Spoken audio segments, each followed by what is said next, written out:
Estamos na Gênese. Tinha sido precedida pela Revista Espírita de 1868, onde apuramos que 2 eventos fundamentais tinham acontecido nesse ano, que era a publicação da Gênese e os caracteres da Revelação Espírita. As 2 últimas obras, em termos cronológicos, da codificação fundamental. Comecemos, pois, pela Gênese e revisitemos desde já porque é que ela é uma das 11 obras da codificação fundamental. Porque Kardec o definiu assim, neste catálogo racional de obras, para se fundar uma biblioteca espírita, que vem a penso ao último número da Revista Espírita, o de abril de 1869, que Kardec publica ainda em vida. E neste catálogo racional de obras para se fundar uma biblioteca espírita, nós verificamos que ele está dividido em 3 partes e na primeira parte vem elencada estas 11 obras, estes 11 títulos. Cá temos a Revista Espírita, que integra o conjunto das obras especializadas. Cá temos a Gênese, que integra o conjunto das obras de natureza básica, e 3, aqui assim à esquerda, em cima, as obras de iniciação, por onde devemos começar os nossos estudos. Pois é a Gênese, a última cronologicamente do conjunto da natureza básica, que hoje iremos tratar. Well, happy birthday to you. Happy birthday, there you go, to you. É uma obra já crescidinha, como estamos a ver.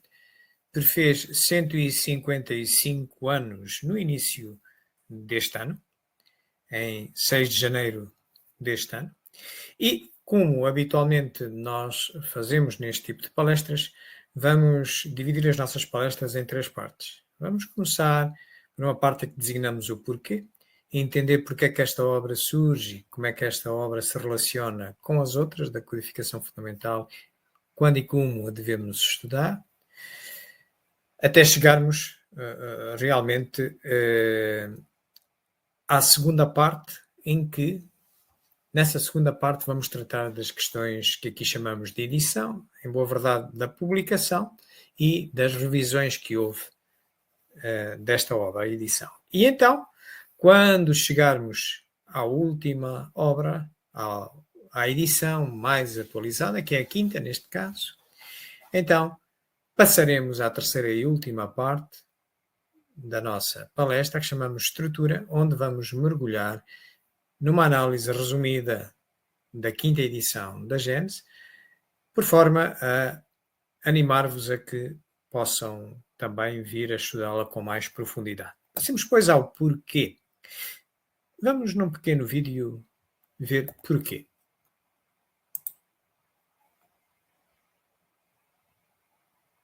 Em pleno apogeu do materialismo e do racionalismo do século XIX, o professor Hippolyte Léon Denisard Rivail, e que mais tarde adotaria o pseudônimo Allan Kardec, apresentou as luzes que permitiram uma conciliação entre os livros de Moisés e as visões científicas, a doutrina espírita. Em 1868, o codificador lançou a magnífica obra A Gênese, os Milagres e as Predições segundo o Espiritismo, obra que é o desdobramento principalmente da parte primeira de O Livro dos Espíritos, que é a parte das causas primárias.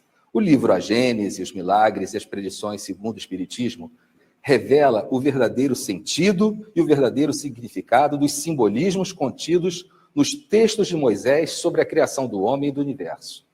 Allan Kardec interpretou esses ensinos com a ótica da ciência espírita, promovendo uma conciliação entre o livro Gênesis de Moisés com a visão científica.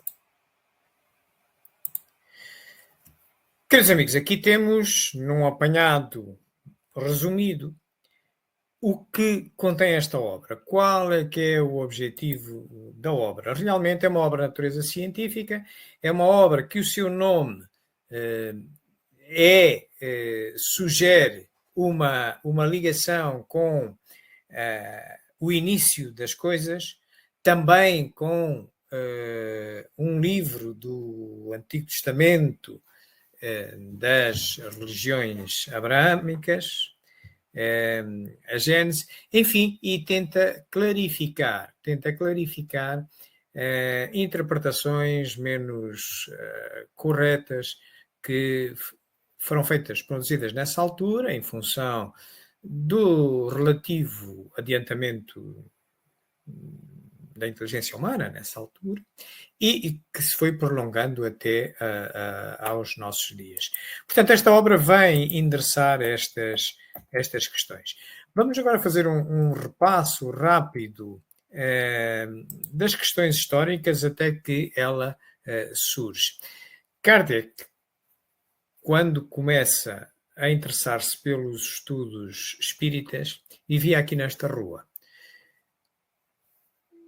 Em 55, a partir de 1855, ele encontra-se a viver aqui na Rua dos Mártires, na porta número 8, é aquela porta que vemos ali, aquela porta central, que dá ali para um corredor, esse corredor desemboca num pátio interior, e a casa dele tinha apenas janelas para esse pátio interior, não tinha janelas aqui para esta rua. Ele vivia aqui nesse ano. É nesse ano que ele vai à sua primeira reunião espírita, e em 1857, já depois de ter escutado muitos espíritos e ter implementado o controle universal do ensino dos espíritos nessa investigação, ele então vai coligir o Livro dos Espíritos. Vamos olhar só, ainda antes, para localizar onde é que ele vivia, onde é que ele vai lançar o Livro dos Espíritos. Vamos olhar para este mapa de Paris. Ele vivia ali. Este mapa que ali está. Era a morada dele entre 55 e 59. Já estão a ver que é uma zona central de Paris. Estão a ver ali o Rio Sena, estão a ver ali uma ilha no meio do rio, é a ilha de Notre-Dame, onde está a Catedral de Notre-Dame.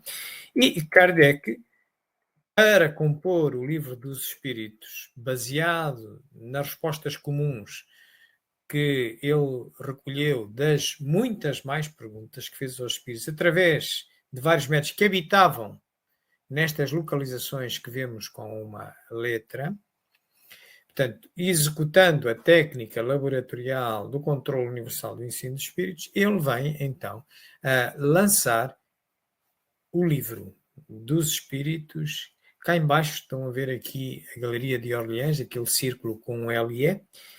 Vem a lançá-lo aqui em 1857, em 18 de abril. Exatamente neste sítio. Este sítio, comparando com a atualidade, seria como uma espécie de um centro comercial, um shopping center da altura. Tem este aspecto hoje.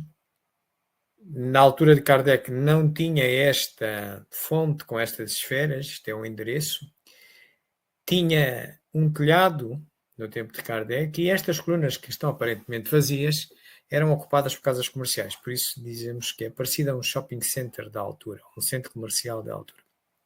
E uma dessas casas comerciais que ocupavam um espaço entre as colunas era exatamente a Livraria Dantu, livraria que se vem a responsabilizar pelo lançamento do Livro dos Espíritos, cuja capa da primeira edição aqui a vemos, e que era bastante diferente da 16ª e última edição, que é a que devemos recolher para estudar, uma vez que essa primeira tinha, para além de uma introdução e prólogos, tinha apenas 3 partes, quando a 16ª tem 4, tinha apenas 501 perguntas, quando a 16ª tem 1019 perguntas.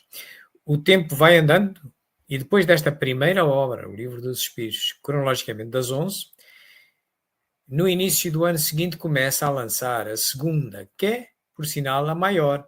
Porquê? Porque leva 12 anos, 136 meses a ser lançada, à conta de uma por mês, um jornal por mês, um periódico, que é a Revista Espírita, o Jornal de Estudos Psicológicos, que Kardec, ao final de cada ano, para conveniência dos estudantes de Espiritismo, ele juntava os 12 jornais daquele ano e punha-lhes uma capa com o ano. Daí que nós podemos encontrar, além de em 136 jornais, ou em 12 volumes anuais, sendo que o último volume, o de 1859, só os 4 primeiros jornais é que pertencem à codificação fundamental, porque foram os únicos preparados por Kardec. Os seguintes já foram preparados pela sua viúva e seus amigos que seguiram com a Sociedade Geral e Central da Caixa Central do Espiritismo. Portanto, esta é a segunda, é de se o Livro dos Espíritos é de natureza básica, esta é de natureza especializada. Temos dedicado aqui bastantes palestras sobre isto, sobre esta obra, que é a maior delas todas. Em 59 aparece a terceira na cronologia e de natureza distinta das duas anteriores. Esta é a primeira de iniciação, que é o Espiritismo. Aparece com esta capa, vai ser revista 8 vezes. Em 61, em janeiro de 61, aparece a quarta obra. Esta, da mesma natureza que o do Livro dos Espíritos, natureza básica, o Livro dos Médiuns, que sai com uma introdução, 2 partes e 34 capítulos, mas vai ter 11 edições, terminando com 36 capítulos. Depois, no ano a seguir, logo no início do ano, vem a sair a quinta obra das 11, que é o Espiritismo na sua expressão mais simples, a segunda de iniciação. Já havia saído o que é o Espiritismo em 1859 e agora uma mais pequena, o Espiritismo na sua expressão mais simples, em 15 de janeiro de 1862. Vai sofrer 8 edições, a última vai sair já após Kardec ter falecido. Depois aparece a sexta, em novembro desse ano, Viagem Espírita, outra de natureza especializada, como a Revista Espírita, que é o relato da maior viagem espírita que Kardec fez nesse ano, em que ele passa por 20 cidades, faz 50 reuniões, sai de Paris, volta a Paris, passando por Lyon, Bordeaux, Tours e volta a Paris. Portanto, é a sexta das 11 obras da codificação fundamental. A sétima obra sai em abril de 1864, a imitação do Evangelho segundo o Espiritismo, que no ano seguinte passa em definitivo ao nome pela qual é conhecida hoje. O Evangelho segundo o Espiritismo vai ter 4 edições, sendo que a última aparece em 1868. Depois aparece a 8ª, nesse mesmo mês, o resumo da Lei dos Fenómenos Espíritas, e é a terceira de iniciação. Por sinal, por onde devemos começar, já veremos mais adiante, já refrescaremos a nossa memória e os porquês.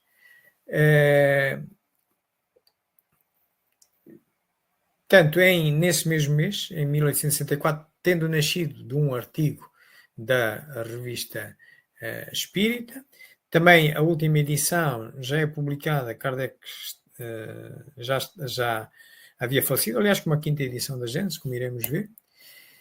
Depois chegamos à nona obra, que é O Céu e Inferno, no ano de 1865. Vai ter também 4 edições, sendo que a última também já é publicada. Kardec já havia falecido, mas ele deixa tudo preparado. Os caracteres da revelação espírita, que vai constar da nossa próxima palestra, e vamos colocá-la como obra final das 11, porque realmente a última edição, quando ela se autonomiza, como obra autónoma, já havia saído a primeira edição da Gênesis. Por isso consideramos que os caracteres da revelação espírita, embora tenha começado por aparecer, tal como o resumo da Lei dos Fenómenos Espíritas, como um artigo da Revista Espírita de setembro de 67, vai depois integrar a Gênesis, esta obra que estamos a estudar hoje, já veremos como, e já é depois de ter integrado a Gênesis que Kardec resolve torná-la numa obra independente. Por isso, só nos vai aparecer, é a próxima palestra que iremos fazer, e será a 11ª obra. Portanto, mas é os caracteres da revelação espírita e, então, faltava sair a Gênesis nesta circunstância, não como obra, mas como texto em si. Os caracteres virão mais tarde, como obra em si, mas, portanto, aqui faltaria sair a Gênesis. Portanto, estão a ver, esta era a sequência, faltava só aquela obra. Portanto, é esta obra que hoje vamos trazer aqui para estudar. Reorganizando aquelas 11 obras segundo os 3 grupos ou subgrupos em que podemos dividi-las, segundo as suas finalidades. Assim temos 3 de iniciação em cima, 5 básicas em baixo e voltamos acima à primeira linha onde temos as 3 naturezas especializadas. Perante um conjunto doutrinário com esta riqueza, com este número de obras, a gente poderá perguntar por onde começar. Bom, se há obras de iniciação, necessariamente que é pelas obras de iniciação. Se os autores assim quiseram, é porque alguma razão havia de ser. Ora, mas como há 3 obras de iniciação, já podemos perguntar por qual delas começar. Bom, diz a lógica que devemos sempre começar da mais recente para a mais antiga, porque uma obra mais recente sobre o mesmo tema, quando um autor escreve sobre o mesmo tema, uma edição mais recente é uma edição mais amadurecida que a primeira, certo? Tem mais tempo, por isso é que ele também está a fazer uma nova edição. E como há 3 obras de iniciação, pois a mais recente, a que nasceu mais tarde, reflete uma ideia melhor. Outro critério também é ir da mais simples para a mais completa. Portanto, se tivermos diferentes volumetrias, e é o caso das 3 obras de iniciação, pois naturalmente, pela lei do menor esforço, nós vamos procurar começar pela que é menos espessa, a mais simples. Ora, colocando estes 2 critérios sobre as 3 obras de iniciação, dá exatamente esta sequência. Devemos começar pela mais recente, que é de 1864, recordam-se, é a 8ª obra, na cronologia das 11, que é também simultaneamente a mais simples, porque são apenas 20 páginas, se a imprimirem são 42 capítulos, lê-se no instante.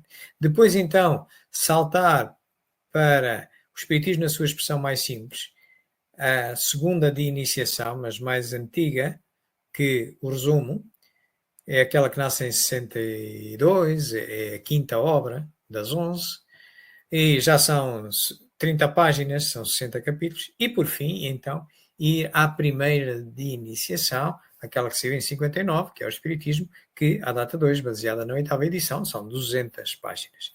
Então é por aqui que devemos começar o nosso estudo, nesta sequência, o AI, o U, o ABCD, o abecedário aqui desta doutrina.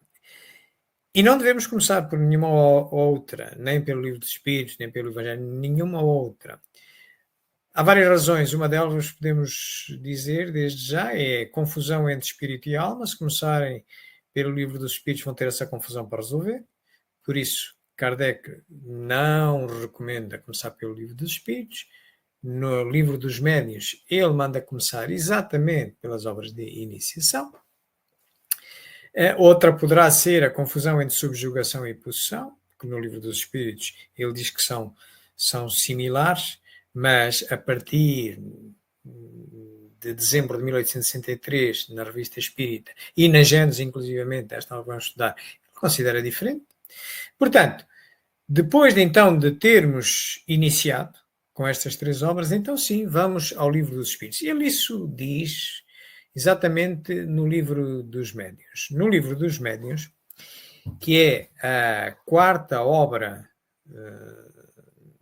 na sequência das 11, quando só havia, antes dela então ser a quarta, havia 3. Em cronologia havia o Livro dos Espíritos, a mais antiga, depois havia a Revista Espírita, a segunda mais antiga, e depois o que é o Espiritismo. Era o que havia antes do Livro dos Médiuns. E ele, no Livro dos Médiuns, na primeira parte, com o título de Noções Preliminares, no capítulo 3º, que é do método, ele ensina um método de estudar, havendo só estas 3 obras antes. E ele lá diz, podereis verificar que ele não manda começar pelo Livro dos Espíritos. Não, senhor, ele manda começar pelo que é o Espiritismo, que era a única de iniciação que existia. Ele não podia falar nas outras 2 que ainda não existiam, estavam no futuro.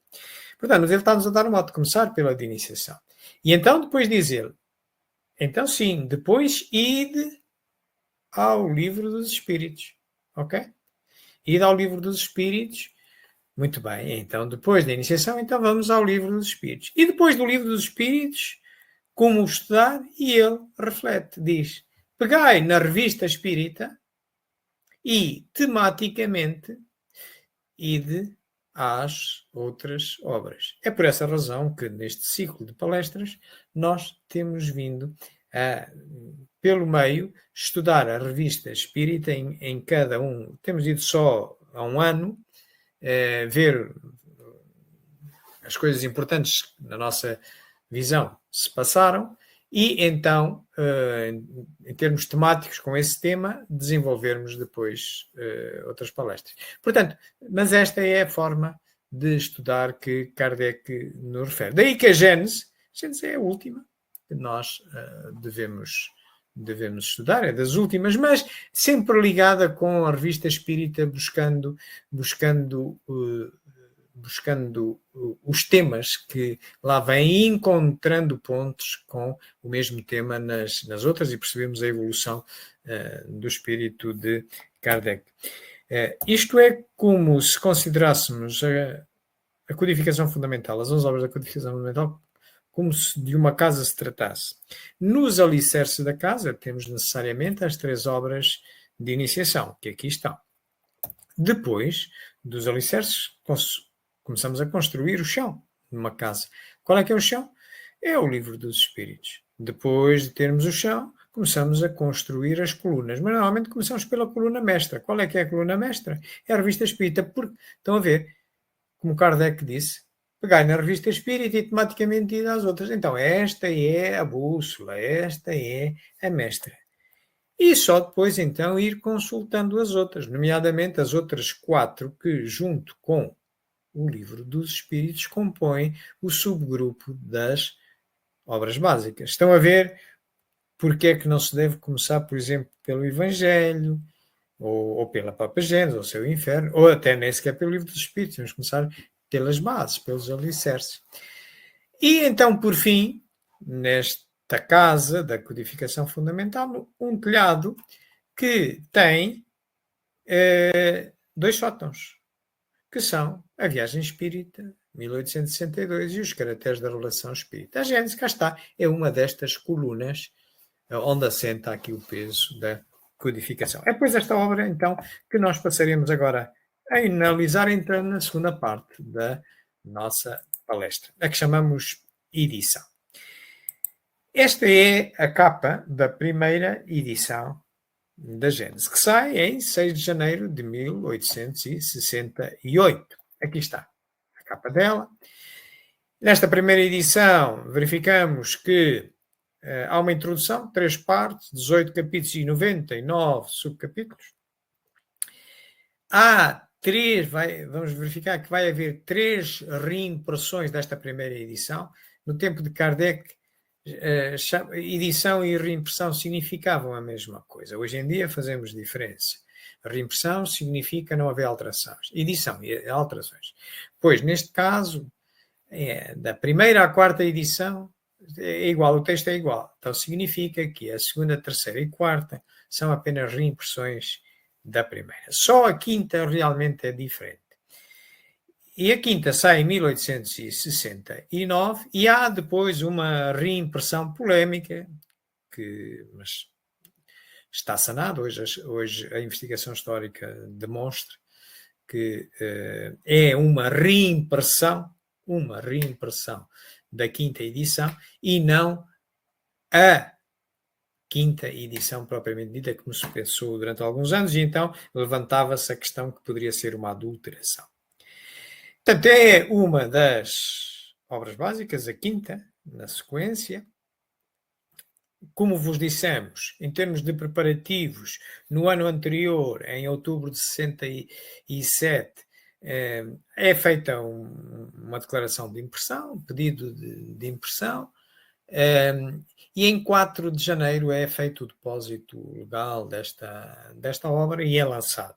É lançada a obra com 460 páginas, uma introdução, estes 18 capítulos que aqui vemos agrupados por 3 partes, a Gênese, os milagres e as perdições. Na revista Espírita, como Kardec fazia habitualmente, sempre publicava quando saía uma obra nova, ele publicava o sumário. E também lá publicou o sumário, na revista Espírita de janeiro de 68, onde diz à venda no dia 6 de janeiro de 68, e cá está o sumário da primeira edição, com as ditas 3 partes, portanto, em que aqui nem vemos, tem Gênesis, depois tem sumário, introdução e tal, os milagres, as perdições, portanto, sai desta forma. Para se compor e sanar a questão da quinta edição, se afinal tinha aparecido só em 72 e poderia ser adulterada ou não, mas para se sanar essa questão e ter-se a certeza que hoje se tem que ela é lançada realmente em 1869, portanto há uma declaração de fevereiro de 69, como vamos, uma declaração de impressão, e já se encontrou um exemplar físico, exatamente, com a data de 1869, que significa que foi publicada por Kardec. Portanto, ele morre em 69, mas em 31 de março. Ora, a declaração de impressão é de fevereiro, portanto, a quinta edição é de Kardec. Mas nós podemos, quem quiser estudar essas questões, poderá consultar não só este site que se dedica à história do Espiritismo, CSI História, no Facebook, ou o Museu Allan Kardec Online, que tem a investigação que fizeram sobre isto, tem as obras, tem exemplares das obras digitalizadas da quinta edição, de 69. Também as obras póstumas, nós podemos encontrar lá mensagens que nos indiciam que Kardec de facto estava a pensar na alteração da Gênese, como também na Revista Espírita, na biografia de Allan Kardec, este livro Muita Luz, de Bert Fropo, também nos conta detalhes dessa história. O legado de Allan Kardec de Simone Privat, que está uma boa recomposição histórica, embora parta do princípio não demonstrado que a quinta edição era adulterada, mas o que levanta historicamente são dados interessantes, mas claro que não são suficientes para conduzir à conclusão que ela tirou, porque realmente ela não conseguiu, por exemplo, chegar a um livro, a uma quinta edição física de 69, que chegaram estes companheiros, o Adair Ribeiro, do Museu Allan Kardec Online, Carlos Sete Bastos, do CSI Espiritismo. Portanto, hoje sabemos com certeza que há 3 reimpressões em vida de Kardec, portanto é a segunda, a terceira e quarta, e que há de facto uma nova edição, que é a quinta, cujo documento de impressão é de fevereiro de 69, embora não se tenha encontrado um depósito legal desta obra, mas também há outras, a segunda edição do Livro dos Espíritos não teve depósito legal, outras não tiveram depósito legal, mas isso não retira a autoria do autor. É uma questão formal que podia ser ultrapassada com o pagamento de uma multa. Portanto, julga-se que ela mais provavelmente terá aparecido nos escaparates à venda entre abril e maio de 69. Portanto, mas entre fevereiro e junho, de certeza absoluta, apareceu à venda. Embora depois se acabasse por estar muitos anos sem se ter visto um desses exemplares, e houve depois uma reimpressão em 72, que era a única que se conhecia muito recentemente até agora. Portanto, há uma reimpressão póstuma da quinta edição em 72. A quinta edição já tem 472 páginas, portanto, é remanejada. Há umas alterações, aqui está o sumário dela, estes sublinhados que aqui vemos são as alterações que há. Há um remanejamento, há um capítulo que cai, mas que é apenas para construir algo mais sintético e um texto mais escorrido. Portanto, há algumas alterações, realmente, mas são de origem de Kardec. Portanto, nós temos aqui do lado esquerdo e do lado direito temos o total aqui das alterações, aqui de uma forma geral, aqui à esquerda, aqui de uma forma particular, as alterações de parágrafos para a quinta edição e o que houve e o que vinha da primeira e quarta. Isto é um pormenor, uma curiosidade. Aqui está, ela é realmente lançada em fevereiro, portanto, em termos de declaração de impressão, ela está a ser impressa a partir de fevereiro. Kardec está vivo, portanto, Kardec entrega a obra pronta à impressora, que depois vão construindo as matrizes para a impressão.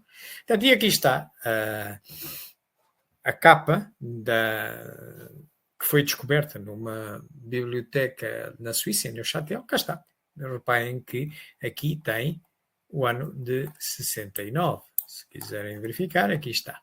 Portanto, e publicada pela Livraria Espírita e de Ciências Psicológicas, que Kardec tinha lançado no início do ano, embora depois só apareça o alvará no dia 2 de abril. Mas foi das primeiras obras que foi entregue à Livraria Espírita que Kardec estava a lançar através destes dois livreiros. Portanto, ano de 69. Portanto, fica com um prefácio de 3 partes e 18 capítulos e 99 subcapítulos. Há depois, realmente, uma impressão póstuma mais adiante. Portanto, à venda ao público, os indícios apontam que, claro que tem que ser entre fevereiro, entre a declaração de impressão, e junho. Porquê junho? Porque depois começa a aparecer na 11ª edição do Livro dos Médiuns, vem a referência a esta quinta edição. No catálogo racional de obras, também vem a referência a esta quinta edição. Portanto, terá que ter sido aqui. Mas, provavelmente terá sido entre abril e maio. Há realmente esta reimpressão polémica que durante muito tempo se julgou que era adulterada, porque, reparem, não tem data nem tem ano, mas o texto é exatamente igual àquela que tem data 1869, tem a declaração de impressão. Portanto, e hoje sabe-se que é uma reimpressão. É uma reimpressão de 1872, portanto é lançada a 23 de dezembro de 1872, há uma declaração de impressão a 19 e há um depósito legal, esta sim teve um depósito legal, em 23 de dezembro, mas é exatamente o texto que Kardec tinha entregue na Livraria Espírita e depois comercializado através daqueles 2 livreiros que lá vemos. Então, pegando na quinta edição, mergulhamos nela. E logo, para abrir na introdução, vem a explicar, Kardec tinha esta boa prática, explicar o que é que vinha, qual era o objetivo de cada obra que ele produzia. E logo, a abrir, ele diz que esta obra tem por objetivo estes 3 pontos, clarificar estes 3 pontos que tinham vindo a ser diversamente interpretados e comentados. A Gênese, os milagres e as predições, nas suas relações com as novas leis que decorriam das observações dos fenómenos espíritas. Ficamos a saber toda uma série de coisas, nomeadamente, por exemplo, nos milagres, os fluidos, etc., por aí adiante. Também as questões da Gênese propriamente dita e das predições. Assim, por exemplo, na primeira parte, a Gênese propriamente dita, tem estes capítulos todos, não os vamos ver todos, mas estão a ver que tem uma característica científica, é um escopo científico, e começa exatamente pelo caráter da revelação espírita. O tal texto que é depois individualizado na última das 11 obras da codificação fundamental, o caráter da revelação espírita, que havemos depois, numa próxima palestra, de fazer, mas que até começa por ser um artigo da Revista Espírita de setembro de 1867. Depois fala de Deus, bem e mal, papel da ciência, a orografia geral. Vamos aqui rapidamente apenas ver dois destes capítulos, o caráter geral da revelação espírita, através de um videozinho.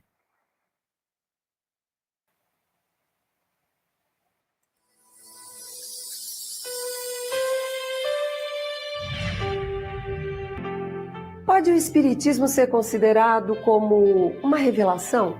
Neste caso, qual é o seu caráter? Sobre o que está fundada a sua autenticidade? A quem e de que maneira ela foi feita? A doutrina espírita é uma revelação no sentido teológico da palavra ou, por outra, é no seu todo o produto de um ensino oculto vindo do alto? Ela é absoluta ou suscetível de modificações?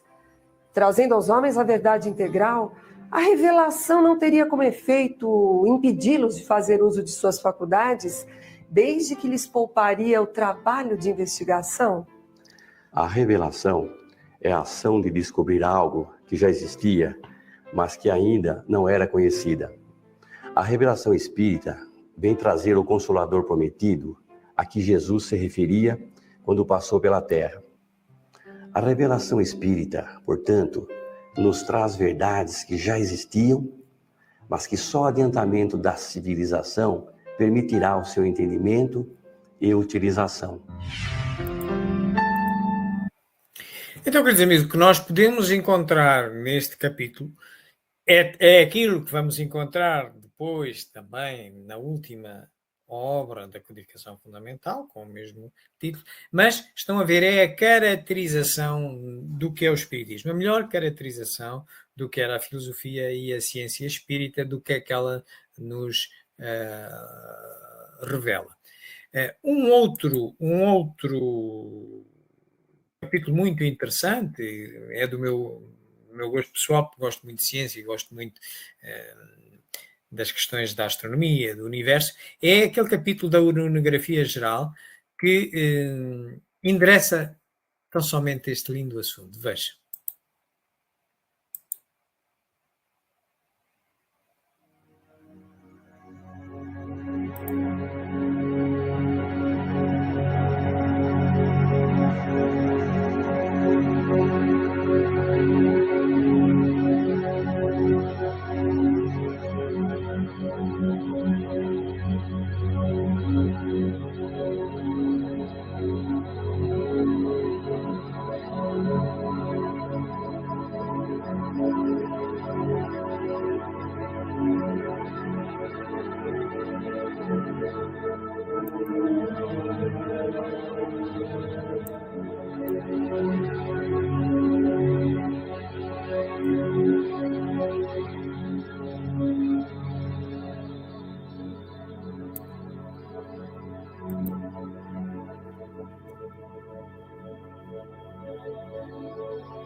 Que lindo, maravilhoso e imenso é esta obra maior que, por enquanto, conhecemos de Deus. Ele fez tudo, mas esta é a maior, onde chegam os limites ainda do nosso conhecimento é este. E já vimos que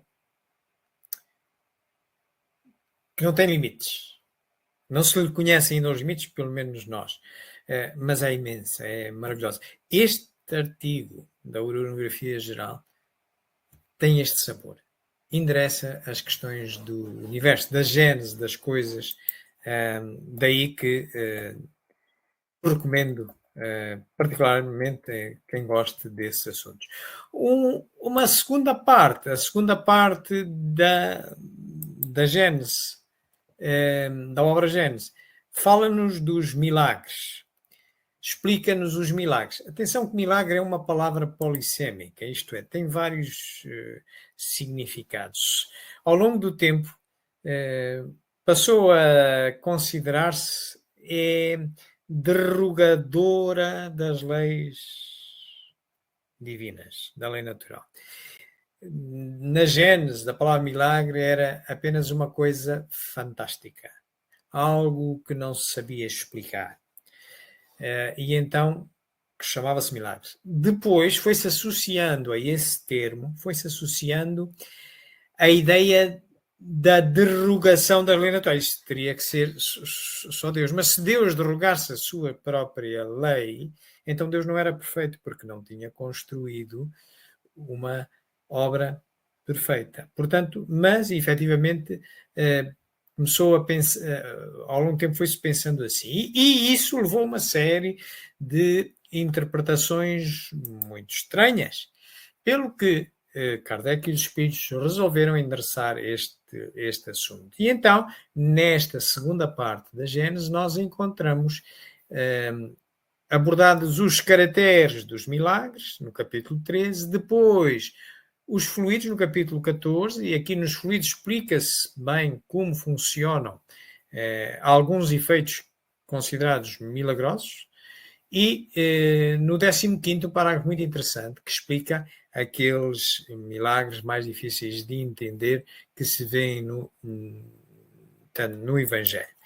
Num resumo, também poderemos ficar com uma ideia do que é esta parte da Gênese. Reparem.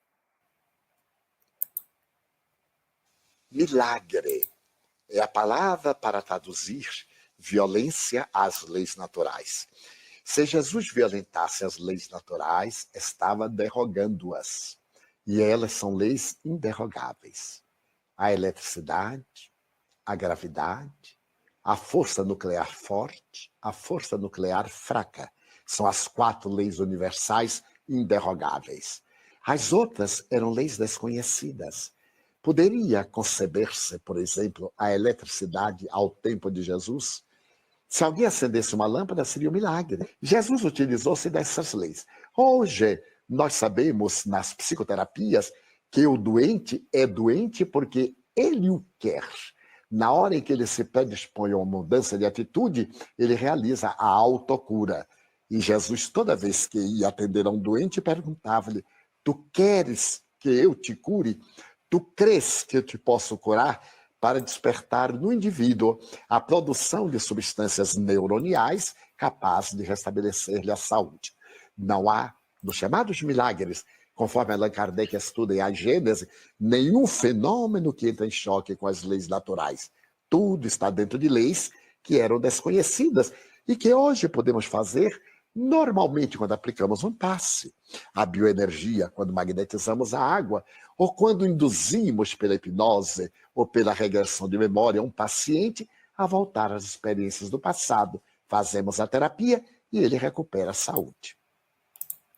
Então aqui está, queridos amigos, nesta parte da Gênesis, nesta segunda parte da Gênesis, o que nós encontramos é exatamente a explicação daquilo que era considerado fantástico, maravilhoso, não propriamente com a indicação de derrogação da lei natural divina. Uma coisa é nós não conhecermos as leis.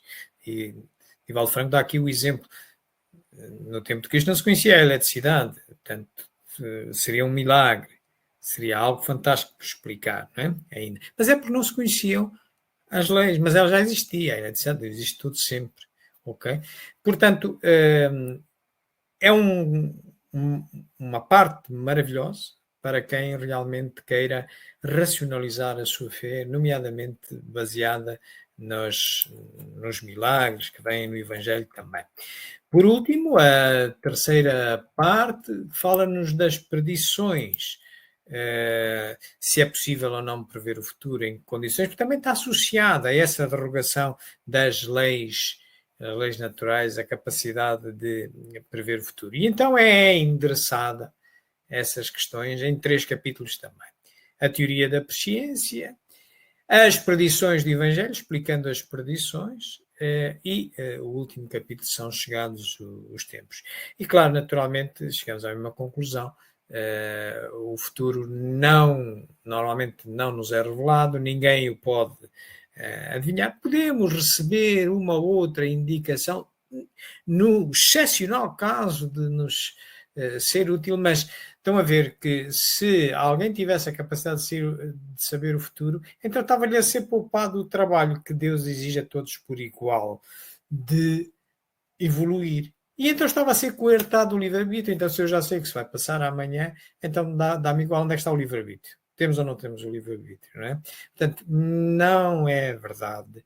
E há muitos enganos nisso. Mas também encontramos aqui essa explicação. Vamos ver um pequeno resumo. A Gênese vai mais além, elucidando sobre as 2 naturezas de Jesus, a natureza humana e a natureza divina. As profecias e as predições desveladas no Novo Testamento também são profundamente analisadas nessa magnífica obra. Aqui fica então o convite para que nos debrucemos sobre essa obra extraordinária, sublime mesmo, a Gênese, os milagres e as predições segundo o Espiritismo. E pronto, queridos amigos, era isto que nós tínhamos sobre esta obra. Para tal, nós consultamos todas estas referências que aqui podeis encontrar, que fomos falando ao longo delas. Também ali aqueles sites em que podereis encontrar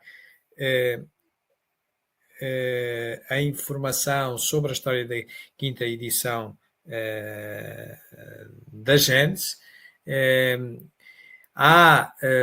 Recentemente saíram 3 artigos que podereis encontrar, foram publicados nos jornais espíritas. Há 3 artigos escritos pelo Adair Ribeiro, Carlos Sete Bastos e Luciana, que fazem uma revisão histórica da Gênese. Se quiserem consultar, eles têm, eu posso vos mostrar qual é que é o aspecto que tem esses artigos e de uma forma resumida eles nos contam. Cá está, aqui é esse primeiro artigo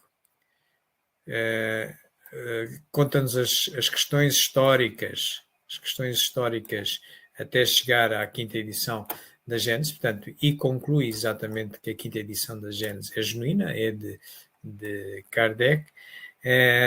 Tem um segundo e tem um terceiro. Aqui estamos a ver também aqui o terceiro, o último que saiu há dias, e que, tanto, dedica-se à parte da atuação da Amélie Baudet no pós-Kardec, a denúncia da alteração da obra e a sua repressão na França e no Brasil.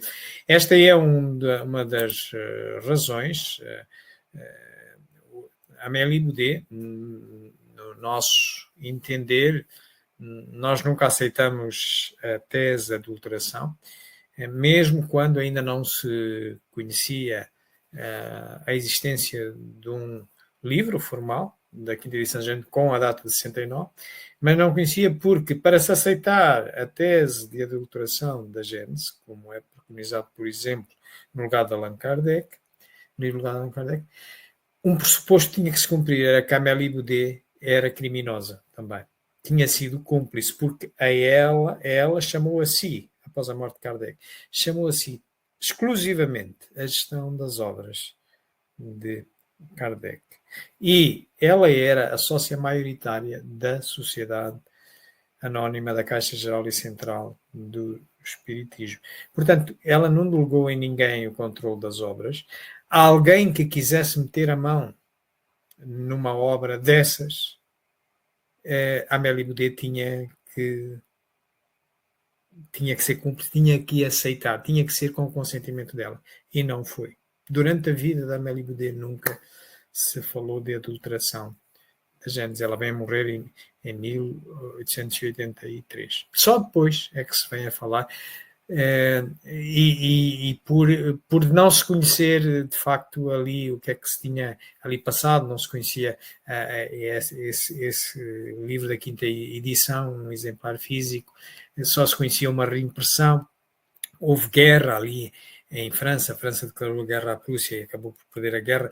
O ano de 71 é terrível, passa-se muita fome, por isso as questões culturais, que era o espiritismo, estavam relegadas para o segundo plano. Só de facto em 72, depois do armistício, é que isso se vem outra vez a pôr em questão. Portanto, se quiserem, procurem estes 3 artigos, contam resumidamente toda a história e têm argumentação suficiente para exatamente ficarem com a certeza que Kardec é o autor da quinta edição da Gênesis, é dele, e portanto não há aqui adulteração nenhuma nesta obra. E era isto que eu tinha para vocês, queridos amigos. Esta palestra vai ficar gravada aqui nos vários canais em que estamos a transmitir, nomeadamente YouTube, Sala Virtual dos Espíritas e Espiritismo JG, também em Facebook e em vários grupos de Espiritismo. E eu estaria agora disponível para alguma pergunta, alguma questão que me queiram colocar, mas se quem quiser fazer essa questão não se sentir à vontade de a colocar num chat em público, também tem à sua disposição este endereço de e-mail, espiritismo.jg@gmail.com, e tratarei de responder com a maior brevidade possível.